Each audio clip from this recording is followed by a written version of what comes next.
नमस्कार, city vision समाचार में आपका स्वागत है। राज्यपाल तमिलिसाई सुंदरराजन ने कहा है कि तेलंगाना के लोगों का भला करने के लिए उन्हें कई मुश्किलों का सामना करना पड़ा। राज्यपाल ने आज तेलंगाना के राज्यपाल के रूप में पदभार संभाले तमिलिसाई को 3 साल पूरे हुए हैं। इस अवसर पर उन्होंने राजभवन में मीडिया से बातचीत की। अगर वे मेरा सम्मान नहीं करते हैं तो मैं भी उनकी गिनती नहीं करती, मैं भी उनका सम्मान नहीं करती। मैं इस विचार पर अच्छा करने के लिए आगे बढ़ूंगी। मैं किसी से कम नहीं हूँ। राजभवन में पहली बार प्रजा भवन बना है, इससे पहले ऐसा कभी नहीं था। मैंने राज्य के कई आदिवासी इलाकों का दौरा किया है, उनकी समस्याओं का समाधान करने का प्रयास किया है। कुपोषण से जूझ रहे बच्चों के प्रति मैंने जिम्मेदारी से काम किया है।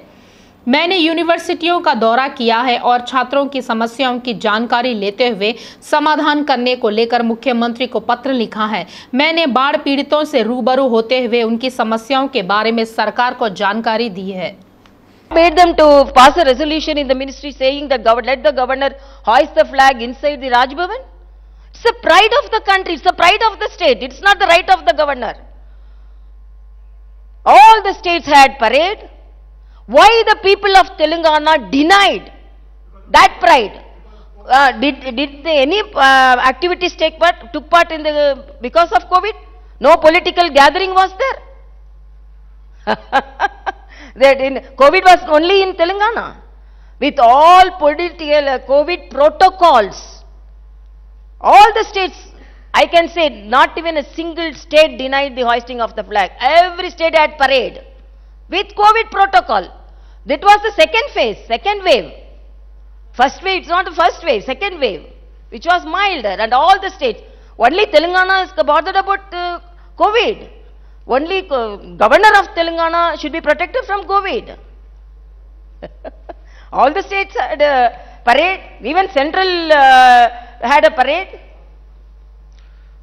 I can accept if there was no any political gathering or no any gathering before the Republic Day. Okay, why can't this keep the seats with social distancing? And what made you then? When my office asked give the speech, they denied the speech. Governor should not talk. How can they tell like that? कुक्कड़पल्ली निर्वाचन क्षेत्र के Fatehnagar division में सहायता pension वितरण कार्यक्रम आयोजित किया गया। मंत्री हरीश राव ने 1200 लाभार्थियों को चेक सौंपे। मंत्री हरीश राव ने पूछा कि पद यात्रा, साइकिल यात्रा और घुटने टेकने वाली पार्टियों ने देश के विकास और लोगों के कल्याण हेतु क्या किया है। उन्होंने याद दिलाया कि क्या देश में बीजेपी और कांग्रेस द्वारा सत्तारूढ़ राज्यों में 2016 रुपए पेंशन और 24 घंटे बिजली सप्लाई की जा रही है। कार्यक्रम में विधायक माधवराम कृष्ण राव, एमएलसी नवीन कुमार, कॉर्पोरेटर पंडाला सतीश गौड़ और अन्य ने भाग लिया। बोयनपल्ली में दुबई गेट के पास नया नोवा केयर अस्पताल का उद्घाटन किया गया। स्वास्थ्य मंत्री हरीश राव ने अस्पताल का शुभारंभ किया। इस अवसर पर विधायक माधवराम कृष्ण राव और सायन्ना उपस्थित थे। स्वास्थ्य मंत्री हरीश राव ने अस्पताल में दी जा रही चिकित्सा सुविधाओं की जानकारी ली। एमडी डॉक्टर प्रवीण ने स्पष्ट किया है कि नोवा केयर हॉस्पिटल्स का उद्देश्य बोयनपल्ली के आसपास के क्षेत्रों के लोगों को सभी प्रकार की अत्याधुनिक सेवाएं और स्वास्थ्य सुविधाएं प्रदान करना है। एमडी ने कहा है कि सभी प्रकार की चिकित्सा सेवाएं 24 घंटे उपलब्ध कराई जाएंगी। प्रवीण ने कहा है कि सामान्य शल्य चिकित्सा, नेत्र विज्ञान, स्त्री रोग, प्रजनन क्षमता सहित सभी प्रकार की चिकित्सा सुविधाएं प्रदान की जाएगी और उन्नत सुविधाएं उपलब्ध कराई जाएंगी। बीजेपी अगले चुनाव में तेलंगाना में अपना दमखम दिखाने की उम्मीद कर रही है। हाल ही में टीडीपी को अलविदा कहने वाली एक और फिल्म अभिनेत्री दिव्या वानी ने बीजेपी विधायक इटेला राजेंद्र से मुलाकात की। उनकी मुलाकात हैदराबाद के शामीरपेट में इटेला के आवास पर हुई। बीजेपी न सिर्फ दूसरी पार्टियों के नेताओं की भर्ती करना शुरू किया है, बल्कि फिल्मी ग्लैमर का भी इस्तेमाल करना शुरू किया है। विजय शांति, जयप्रदा, जीविता और अन्य फिल्म कलाकार पहले से ही बीजेपी में शामिल है। जयसुधा के भी बीजेपी में शामिल होने की खबर है। इसी क्रम में एक और दिलचस्प घटना देखने को मिली है। एक और फिल्म अभिनेत्री दिव्या वानी ने बीजेपी विधायक इटेला राजेंद्र से मुलाकात की। उनकी मुलाकात अब चर्चा का विषय बन गया है। खबर है कि दिव्या वानी को बीजेपी में शामिल होने का न्योता दिया गया है।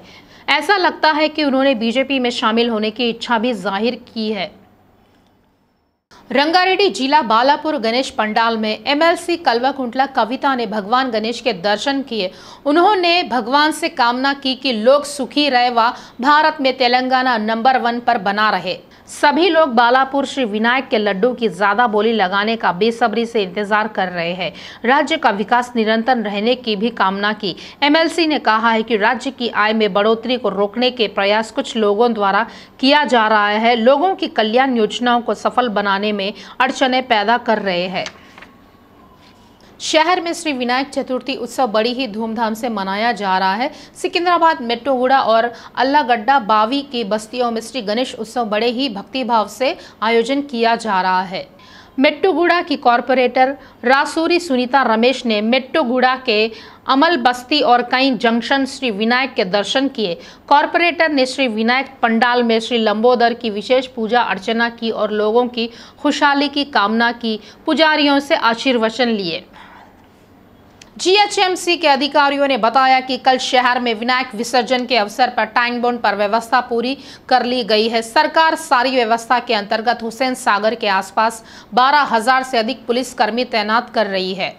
अधिकारियों ने खुलासा किया कि मूर्तियों के विसर्जन के लिए जहां जरूरी हुआ वहां अतिरिक्त क्रेन भी लगाई गई है। उन्होंने कहा है कि खैरताबाद के गणेश विसर्जन हेतु क्रेन नंबर 4 पर सभी इंतजाम कर लिए गए हैं। अधिकारियों ने बताया कि हुसैन सागर में प्रतिमाओं के विसर्जन के बाद बेकार की चीजें हटाने के लिए 20 जेसीबी उपलब्ध कराई गई है। सागर के आसपास पहले से ही मौजूद 200 सीसी कैमरों के अलावा कुछ और कैमरे लगाए गए हैं। कैमरों को पुलिस के कमांड कंट्रोल सेंटर से जोड़ा जा रहा है। टैंक बॉन्ड और एनटीआर मार्ग पर जीएचएमसी, बिजली और चिकित्सा विभागों द्वारा सहायता केंद्र बनाए गए हैं। रामनगर में श्रद्धालुओं की कामना पूरी करने वाले श्री गणेश की आज विशेष पूजा अर्चना की गई। इस मौके पर तेलंगाना प्रदेश कांग्रेस कमेटी के नागेश मुदिराज ने भगवान गणेश के दर्शन किए। गणेश नवरात्रि उत्सव से पूरे राज्य भर में भक्ति व उमंग के साथ मनाया जा रहा है। समूचा माहौल आध्यात्मिक बन गया है। भक्त विभिन्न रूपों में श्री गणेश की विशेष पूजा कर रहे हैं। नागेश मुदिराज ने रामनगर में स्थापित श्री लंबोदर के दर्शन किए। इस अवसर पर विशेष पूजा अर्चना की। राहुल गांधी की भारत जोड़ी यात्रा के समर्थन में टीपीसीसी सचिव सत्यम श्री रंगम के नेतृत्व में कुक्कड़पल्ली में एकजुटता रैली का आयोजन किया गया। नरसापुर चौराहे पर बाबू जगजीवन की प्रतिमा से लेकर बालानगर राजू कॉलोनी जनार्दन रेड्डी की प्रतिमा तक कांग्रेस ने रैली निकाली गई। कुक्कड़पल्ली में सड़क किनारे कांग्रेस कार्यकर्ताओं ने बड़े पैमाने पर राहुल गांधी के समर्थन में नारेबाजी की। सत्यम श्री रंगम ने कहा है कि भारत में अनेकता में एकता दिखाई देती है और इसी ध्येय के साथ सभी भारतीय एक है। उन्होंने आलोचना की है कि कुछ स्वार्थी राजनीतिक दल फूट डालो और राज्य करो के नारों के साथ देश में धर्मों और जातियों के बीच दरार पैदा कर रहे हैं। सत्यम श्री रंगम ने कहा है कि राहुल गांधी और भारत जोड़ो यात्रा दोनों यह संदेश ले जा रहे हैं कि वे यहाँ लोगों की सेवा करने के लिए है।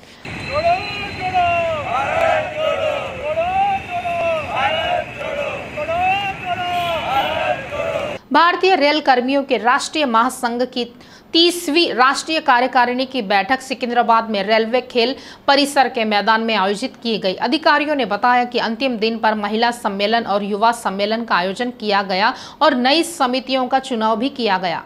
देश के सभी रेलवे क्षेत्रों के वरिष्ठ NFRI प्रतिनिधियों ने इस सम्मेलन में भाग लिया। मुख्य अतिथि के रूप में राज्य वित्त निगम की अध्यक्ष अकुला ललिता मौजूद रहीं। अकुला ललिता ने कहा है कि समाज में महिलाओं का प्रतिनिधित्व बढ़ाने की जरूरत है। हर जोन में महिलाओं को प्राथमिकता दी जानी चाहिए। हम महिलाओं के अधिकार के लिए लड़ने को सदैव तैयार है। मकान मालिक ने जब बिजली का बिल देखा तो उसके होश उड़ गए। 1 लाख रुपए का बिल देखकर वहां हैरान रह गया। शादनगर नगर निगम के चाटनपल्ली में रमा देवी के घर का बिजली का मीटर पिछले महीने जल गया। इससे बिजली विभाग के कर्मचारियों ने नया मीटर लगवाया। पिछले महीने जले हुए मीटर से संबंधित बिल बुधवार को मालिक को दिया गया। वर्तमान में 16 अगस्त से 7 सितंबर तक यानी 22 दिनों के लिए 10,510 यूनिट बिजली के उपयोग हेतु 1,17,000 694 रुपए का बिल मालिक के हाथ में थमाया गया। हर महीने सैकड़ों रुपए में आने वाला बिल अब नया मीटर लगाते ही अचानक 1 लाख के आंकड़ों को पार कर गया। इससे घर का मालिक चिंतित हुआ। उसने ग्रामीण एई राकेश से जब इस बारे में पूछा तो उन्होंने कहा कि पता लगाए कि गलती कहाँ हुई है और फिर उसमें सुधार किया जाएगा। हालांकि इस बिल से मैं भी अचंभित हूँ। लोन ऐप मामलों में पीड़ित धोखाधड़ी का शिकार हो रहे पुलिस और आरबीआई बैंक द्वारा चाहे कितनी भी कड़े नियम बनाए जाए, उन नियमों को ताक पर रखकर लोन ऐप द्वारा ठगी को अंजाम दिया जा रहा है। हाल ही में पति पत्नी अपने बच्चों को छोड़कर राजमंड्री में आत्महत्या कर ली। राजमंड्री के शांतिनगर में रहने वाली दंपत्ति को 2 बच्चे हैं। दुर्गा राव पेंटिंग और रम्या लक्ष्मी सिलाई का काम कर परिवार का पालन पोषण कर रहे थे। इस बीच आर्थिक तंगी के चलते उन्होंने ऑनलाइन लोन ऐप के माध्यम से कर्ज लिया। निर्धारित समय में कर्ज का भुगतान नहीं करने पर ऐप संचालकों द्वारा प्रताड़ित किया जा रहा था। रम्या लक्ष्मी की फोटो मॉर्फिंग कर व्हाट्सएप ऐप के जरिए कॉन्टैक्ट्स को शेयर कर दी गई। इससे परिवार में दुख व्यक्त किया गया। इस बीच दंपति ने आत्महत्या कर ली। शहर में आज सुबह और दोपहर में जोरदार बारिश हुई। हैदराबाद मौसम विज्ञान केंद्र ने चेतावनी दी है कि अगले 3 दिनों तक राज्य में भारी से भारी बारिश होने की संभावना है। राज्य के सभी 14 जिलों को चेतावनी जारी करते हुए ऑरेंज अलर्ट की घोषणा कर दी गई है।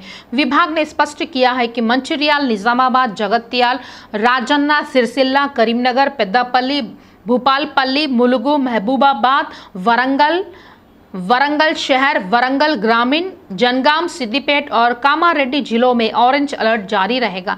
इस महीने की 11 तारीख को आदिलाबाद, आसिफाबाद, मंचिर्याल, निर्माण और कामारेड्डी जिलों में भारी बारिश की घोषणा की गई है। शहर में सुबह और दोपहर तेज बारिश हुई। भारी बारिश के कारण निचले इलाकों की कई कॉलोनियों और मुख्य सड़कों पर पानी भर गया। देश में कुछ दिनों से कम हो रहे कोरोना के मामले फिर से बढ़ने लगे हैं। पिछले 24 घंटों में 6,395 पॉजिटिव केस सामने आए हैं। वहीं 6,614 लोग ठीक हुए हैं। 19 लोगों की जान चली गई है। ताज़ा मामलों को मिलाकर देश में अब तक दर्ज मामलों की संख्या 4,44,78,636 पहुंच गई है। इसमें से 4,39,02,204 लोग ठीक हो चुके हैं। अब तक कोरोना महामारी मरने वालों की संख्या 5,28,090 पहुंच गई है। देश में फिलहाल 50,342 एक्टिव केस है। देश में दैनिक सकारात्मक दर 1.96%, सक्रिय दर 0.11%, स्वस्थ होने की दर 98.70% और मृत्यु दर 1.19% है। अब तक 2,14,27,81,911 कोरोना वैक्सीन की डोज दी जा चुकी है। कल 36,31,977 लोगों को टीका लगाया गया। फूड डिलीवरी ऐप हैदराबाद के लिए प्रमुख मंच बन गया है। इस ऐप के माध्यम से फूड की बड़े पैमाने पर मांग की जा रही है। घर से काम करने वाले कर्मचारी, गृहिणियां और छात्र ऑनलाइन खाना ऑर्डर करने में रुचि दिखा रहे हैं। ऑर्डर देते ही मिनटों में खाना घर के दरवाजे तक पहुंच रहा है। इससे ऑर्डर और डिलीवरी में जबरदस्त इजाफा हुआ है। ऑर्डर करने के बाद कुछ ही मिनटों में खाना मिलने से इंतजार का समय खत्म हो रहा है। कई रेस्टोरेंट में करीब 70 से लेकर 100 रुपयों तक के बिल पर अतिरिक्त टैक्स, हैंडलिंग चार्ज और पैकेजिंग चार्ज वसूल रहे हैं। शहर में फूड ऐप को रेगुलेट करने के लिए मैकेनिज्म के अभाव में डिलीवरी ऐप मनमाना ढंग से चार्ज बढ़ा रहे हैं। कंपनियां 25 रुपए प्रति किलोमीटर और 5 किलोमीटर से ज्यादा के लिए 60 रुपए चार्ज कर रही है। इसके अलावा पैकेजिंग और इंटरनेट हैंडलिंग चार्जेस के चलते ऑफलाइन के मुकाबले ऑनलाइन उपभोक्ताओं पर 35 से 40% अतिरिक्त बोझ पड़ रहा है। अगर ऑर्डर ऑफलाइन रखा जाता है तो ऑनलाइन आने पर 500 रुपए का बिल 700 रुपए हो जाएगा। रिफंड और शिकायतों की देखभाल की व्यवस्था नहीं होने के कारण पीड़ित कुछ भी नहीं कर पा रहे और चुप्पी साधे हुए हैं। खाद्य वितरण पर अतिरिक्त शुल्क के संबंध में स्पष्ट नियमों और नियंत्रण के अभाव में उपभोक्ताओं से जबरन वसूली की जा रही है। केंद्र और राज्य सरकार द्वारा स्पष्ट दिशा निर्देशों की कमी का असर फूड ऐप कंपनियों पर भी पड़ा है। शहर के कुछ सामाजिक सदस्यों ने सरकारी अधिकारियों के ध्यान में यही मुद्दा उठाया, लेकिन कोई हलचल नहीं हुई। उपभोक्ता आयोगों के भी इस प्रकार के शोषण के खिलाफ रिकॉर्ड है, लेकिन परवाह करने वाला कोई नहीं है। कुछ सामाजिक कार्यकर्ताओं का कहना है कि पैकेजिंग शुल्क वसूलने के लिए उपभोक्ता आयोग से संपर्क किया जा सकता है। उपभोक्ता आयोग का कहना है कि ऑनलाइन ऑर्डर संग्रह अनैतिक व्यवसाय है, क्योंकि यदि आप किसी रेस्टोरेंट में जाते हैं और पार्सल उठाते हैं तो पैकेजिंग शुल्क वसूला जाता है। फूड ऐप कंपनियां उन लोगों पर चार्ज लगाती है जो घर बैठे खाने का पार्सल चाहते हैं। ये थे अब तक के ताजा समाचार। आगे के ताजा समाचारों के लिए देखते रहिए सिटी विजन लाइव।